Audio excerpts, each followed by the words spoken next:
অপহরণের লোমহর্ষক বর্ণনা দিলেন মুফতি মহিবুল্লাহ। বুধবার মহিবুল্লাহকে গাজীপুর থেকে অপহরণের পর বৃহস্পতিবার তাকে শিকল বাঁধা অবস্থায় উদ্ধার করা হয় পঞ্চগড় সদর উপজেলা থেকে। কিন্তু মাঝখানের এই সময়টুকুতে কি ঘটেছিল তার সাথে, বিস্তারিত জানাচ্ছেন শিহাব ইসলাম। গাজীপুরের টঙ্গী থেকে নিখোঁজ হওয়ার একদিন পর পঞ্চগড় থেকে উদ্ধার করা হয়েছে বিটিসিএল টি&টি কলোনি জামে মসজিদের খতিব মুফতি মোহাম্মদ মহিবুল্লাহ মিয়াজিকে।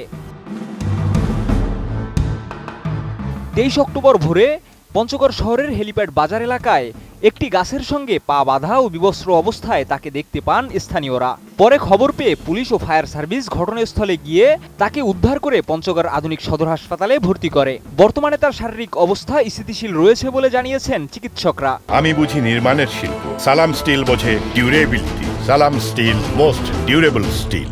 ওনাকে নিয়ে আসেন হচ্ছে স্থানীয় একজন ইমাম আর কি। তা যিনি নিয়ে আসছেন আর কি, ওনার ভাষ্য হচ্ছে যে ওনাকে পাওয়া গেছে হচ্ছে পঞ্চগড় জেলার সদর উপজেলার হেলিপ্যাড নামক একটা জায়গাতে উনি পড়েছিলেন। ওখান থেকে আমাদের হাসপাতালে নিয়ে আসেন।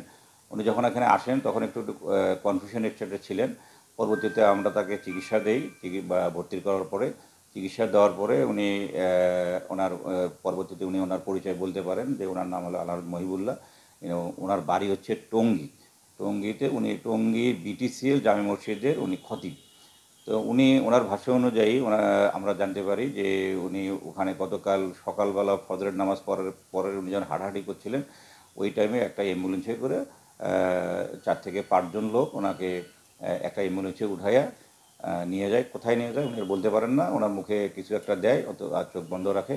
পরবর্তীতে আজকে সকালবেলা উনি আমাদের হাসপাতালের ইমার্জেন্সিতে উনি আসেন আর কি। তো আমরা ওনাকে যখন চিকিৎসা দেওয়ার পরে উনি যখন কথা বলতে পারলেন, ওনার কাছ থেকে আমরা জানতে পারি যে ওনার বাড়ি হচ্ছে টঙ্গী।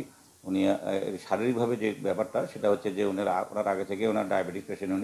ওনার একটা কিডনির একটা অপারেশন হয়ে গেছে, ওনার কিডনিতে পাথর ছিল, তার একটা অপারেশনের একটা করা আছে, এবং ওনার মাথার পেছনের দিকে একটা টিউমার ছিল, সেটারও অপারেশন করা আছে। উনি এগুলোর ওষুধ খান। তো এখন বাজে হচ্ছে গিয়ে 2টা। তো এখন আমরা যেটা দেখলাম উনি ভালো আছেন, এবং আমরা মনে করছি যে উনি এই মুহূর্তে আশঙ্কামুক্ত। কে বা কারা তাকে অপহরণ করেছে এই বিষয়ে আমরা সকল ইসলামী আন্দোলনের এবং জামাত ইসলামের জেলা আমির হিসেবে আমি নিজেও উপস্থিত থেকে প্রশাসনকে আমরা দাবি জানিয়েছি অচিরেই তদন্ত করে দোষী ব্যক্তিদের চিহ্নিতকরণ এবং তাদেরকে শাস্তির আওতায় নিয়ে আসার জন্য আমরা অনুরোধ করেছি।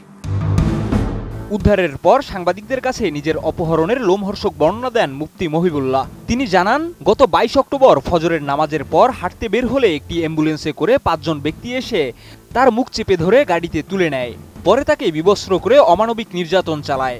প্রায় 11 মাস ধরিয়া অনেকগুলি চিঠি দিছে বেনামি, আমারই হুমকি দিয়া নানান রকমের কথা বলিয়া দিছে যে এরকম বলার জন্য এই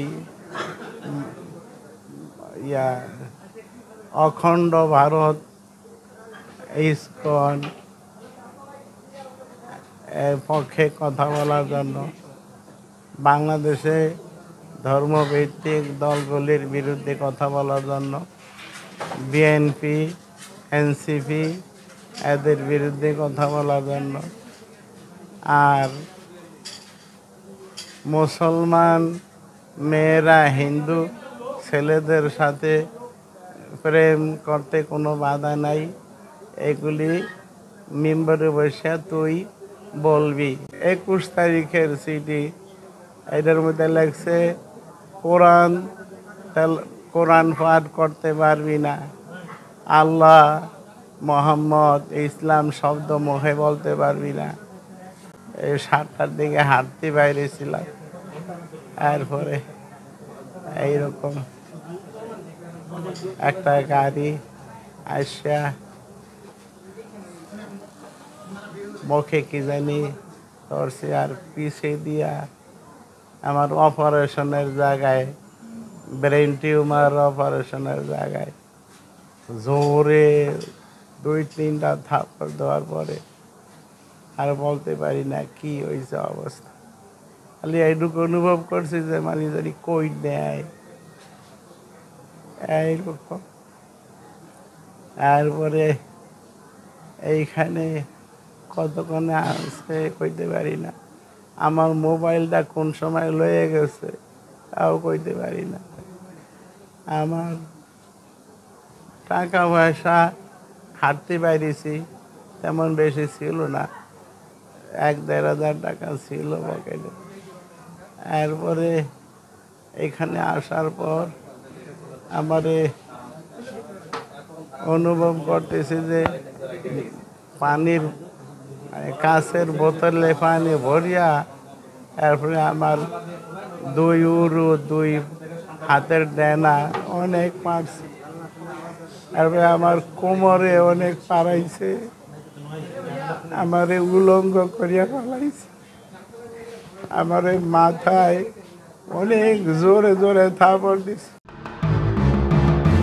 এ বিষয়ে পঞ্চগড় ইসলামী আন্দোলনের সহসভাপতি কারি মোহাম্মদ আব্দুল্লাহ জানান, মুফতি মহিবুল্লাহকে বিবস্ত্র অবস্থায় গাছের সঙ্গে শিকল দিয়ে বাঁধা অবস্থায় পাওয়া যায়।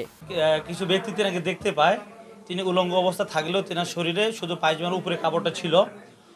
তার কিছুক্ষণ পরেই বিভিন্নভাবে তেনাকে প্রশাসনের মাধ্যমে ফায়ার সার্ভিস এবং 999 কথা বলে তেনাকে হসপিটালে নিয়ে আসা হয়। এছাড়া পঞ্চগড়ের পুলিশ সুপার মিজানুর রহমান মুন্সি জানান, ভোরে 999 ফোন পেয়ে পুলিশ ঘটনাস্থলে যায়। একজন বয়স্ক মানুষকে শিকলবন্দি অবস্থায় পড়ে থাকতে দেখা যায়। পরে তাকে উদ্ধার করে হাসপাতালে পাঠানো হয়। সদর থানাধীন হেলপেড এলাকায় একজন বয়স্ক মানুষকে বেঁধে রাখা অবস্থার সংবাদ পেয়ে তৎক্ষণাৎ পুলিশ সেখানে যায়, গিয়ে সেখান থেকে ওনাকে উদ্ধার করে সদর হাসপাতালে নিয়ে আসে।